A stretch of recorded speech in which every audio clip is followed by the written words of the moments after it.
এখানে কয়েক টুকরো ফুলকপি ভাপিয়ে নিচ্ছি।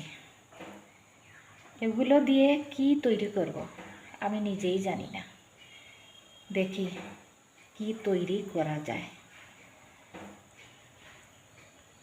ডালের সঙ্গে দুটো কাঁচা লঙ্কা, একটু পেঁয়াজ আর ছোটো এক টুকরো আদা দিয়ে পেস্ট করে নেব ফুলকপিতে দেওয়ার জন্য।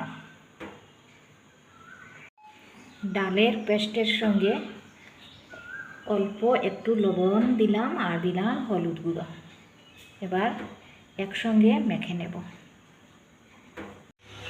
ফুলকপির পিসগুলোর সঙ্গে আমি ডালের পেস্ট মেখে নিলাম। এবার কড়াইতে গরম তেলের মধ্যে ছেড়ে দেব। এবার একটা পিঠ ভাজা হয়ে গেলে অপর পিঠটাও ভেজে নেব। হাতের কাছে কিছুই পাইনি, তাই ওপরে অল্প অল্প একটু একটু সস ছড়িয়ে দিলাম।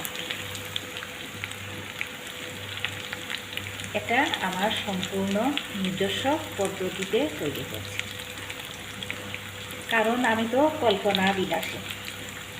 লেখকরা কল্পনা বিলাসী হয়। তৈরি হয়ে গেল ফুলকপির আইটেমটা। এটাকে আমি ফুলকপির পকোড়া বলবো না। পকোড়া তো তৈরি করতে অন্যরকমভাবে করতে হয়। যদি বলি এটা অন্য ধরনের পকোড়া, না তাও বলবো না। থাক না, নামটা নাইবা বললাম, বা নামটা নাইবা হলো। সবটার যে বা সব কিছুর যে নাম হলে তার তো কোনো মানে নেই।